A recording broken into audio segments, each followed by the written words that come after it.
Collar இருக்காங்க. Hello sir, வணக்கம். வணக்கம், சொல்லுங்க. திருநெல்வேலியிலிருந்து கந்தசாமி பேசுறேன் சார். சொல்லுங்க கந்தசாமி. ஓரமோ செக்ஸ் கல்வி அவசியம் அப்படின்னு வலியுறுத்திக்கிட்டு இருக்கீங்க. சரி, அரசும் சொல்லுது. ஆமாங்க. ஆனா கல்வி வளர்ச்சி அதிகமான இடங்கள்ல தான் செக்ஸ் குற்றங்கள் அதிகமா நிகழுது. சரிங்க. இப்ப அந்த ஐரோப்பா நாடுகள்ல பாத்தீங்கன்னா விவாகரத்து ரொம்ப அதிகமா இருக்குது. சரிங்க. இப்போ நம்ம இந்தியாவே கூட எடுத்துக்கிட்டா படித்தவர்கள் அதிகம் உள்ள கேரளாவில தான் விவாகரத்து அதிகம் இருக்கிறதா ஒரு பத்திரிகை ஒரு கணிப்பு கூட வருது. சரிங்க. இது இந்த செக்ஸ் கல்வி அறியாததுனால இல்ல அவங்களுடைய கல்வி குறைபாடா இல்ல எது காரணமா இருக்கு? அதாவதுங்க, இது முக்கிய காரணம் என்பது செக்ஸ் கல்விக்கு இதுக்கு எந்த விதமான சம்மந்தம் இல்லை. இது வேற விஷயம். ஏன் விவாகரத்துக்கள் வருது, ஏன் செக்ஸ் இப்படி ஒரு அதிகமாக இருக்குது அவங்ககிட்ட தவறான போக்கு அப்படின்றதுக்கு வேறு காரணங்கள் இருக்குது. அதாவது ஐரோப்பாவில் இரண்டாம் உலகப் போருக்கு பிறகு பெண்கள் பெருமளவு வேலைக்கு போகிறாங்க. இன்றைய நிலையில் 90% ஆஃப் பெண்கள் வேலைக்கு போகிறாங்க.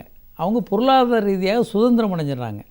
அதுக்கு முன்னால் பெண்கள் இந்தியாவை போல் ஆணை சார்ந்து வாழக்கூடிய இருந்தாங்க, டிபெண்ட்டாக இருந்தாங்க. ஆண் வேலைக்கு போகக்கூடியவராகவும் பெண் அவரை சார்ந்து வாழக்கூடியவரும் இருந்தாங்க.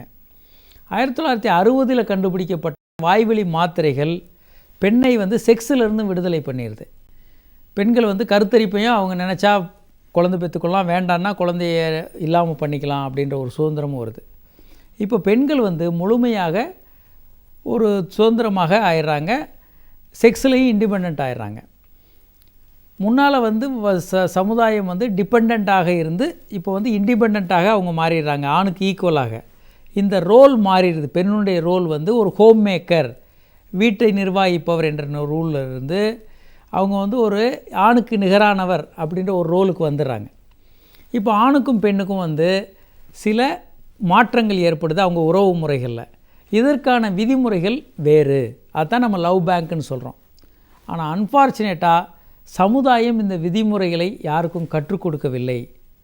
அப்போ இவங்க தொடர்ச்சியாக 2 பேருமே இப்போ சமமாக இருந்து சண்டை போட்டுக்கிட்டு பிரிய ஆரம்பிச்சிடுறாங்க. பிரிந்து விவாகரத்துக்கள் படித்தவர்களிடையே ரொம்ப அதிகமாக இருக்குது. அமெரிக்காவிலலாம் இன்றைக்கி 50% விவாகரத்துக்கள் 2 வருஷத்துலேயே நடக்குது. அந்தளவுக்கு அதிகமாக இருக்குது. படித்தவர்கள் அதிகமாக விவாகரத்துக்கள் அதிகமாகுது. இதுக்கு என்னென்னா, இந்த ரோல் மாறும்போது என்ன சமுதாயத்துடைய விதிமுறைகள் என்ன, விவாகம் பண்ணுறாங்க, அவனுடைய விதிமுறைகள் என்ன, எந்த விதிமுறைகளை அவங்க கடைபிடித்து நடக்க வேண்டும், அதை தான் நம்ம காதல் வங்கின்னு சொல்கிறோம். 5 ரூல்ஸையும் சொல்லியிருக்கோம்.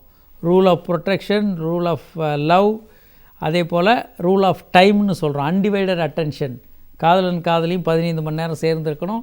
ஹானஸ்டி, முன்ன மாதிரி மனைவிக்கு தெரியாமல் கடவுள் எல்லாத்தையும் பண்ணிகிட்டு இருக்க முடியாது. 2 பேரும் ஒருத்தருக்கு ஒருத்தர் 100% ஹானஸ்ட்டாக இருக்கணும். எந்த முடிவுகள் எடுத்தாலும் 2 பேரும் இணைந்து முடிவெடுக்கணும். இந்த விஷயங்களை இப்போ தம்பதிகள் ஃபாலோ பண்ணாங்கன்னா இந்த விவாகரத்துக்கள் இருக்காது. சரி, ஏன் போர்னோகிராஃபி கெட்டு போகிறாங்க குழந்தைகளும் பெரியவர்களும் அப்படின்னா, இவர்கள் வளர்ந்தார்களே தவிர இவர்களுக்குள்ள பிரச்சனை என்னென்னா, இவங்க ஒரு முறை சார்ந்ததாக இல்லை. அமெரிக்காவில் எந்த விதமான போர்னோகிராஃபியை யார் வேணாலும் வெளியிடலாம். டிவியில் போர்னோகிராஃபி படங்கள் ஓடிக்கிட்டு இருக்கோம். இன்டர்நெட்டில் போர்னோகிராஃபி சைட்டை தடுக்கிறதுல இந்தியாவிலே அந்த நிலைமை தான் இன்றைக்கி. இன்டர்நெட்டில் போர்னோகிராஃபியை பார்க்குறது யாரும் தடுக்க முடியாது. குழந்தைகள்லேருந்து இன்றைக்கி சீரழிஞ்சிக்கிட்டு இருக்காங்க. செல்ஃபோனில் போர்னோகிராஃபி வந்திருக்கு. இப்படி எல்லா பக்கமும் போர்னோகிராஃபி தாக்கும்போது எப்படி அந்த குழந்தைகள் நல்லவர்களாக இருப்பாங்க, இல்லை வாலிபர்கள் நல்லவங்களாக இருக்க முடியும்? அப்போது ஆனால் ஒன்று நீங்கள் பார்க்கணும், எய்ட்ஸ்னால் சாகக்கூடியவர்களுடைய எண்ணிக்கை, பாதிக்கப்படக்கூடிய எண்ணிக்கை எடுத்தால் பின்தங்கிய 3ஆம் உலக நாடுகள் தான், சவுத் ஆஃப்ரிக்கா, இந்தியா போன்ற நாடுகள் தான் அதிகமானவர்களை பலி கொடுக்குது. ஏன்னா அவங்களுக்கு ப்ரொடெக்ஷன் பாதுகாப்பு முறையில் சொல்லிக் கொடுக்காதனால நாம் 3ஆம் உலக நாடுகள், வளரும் நாடுகள் தான் மாட்டிக்கிறாங்க.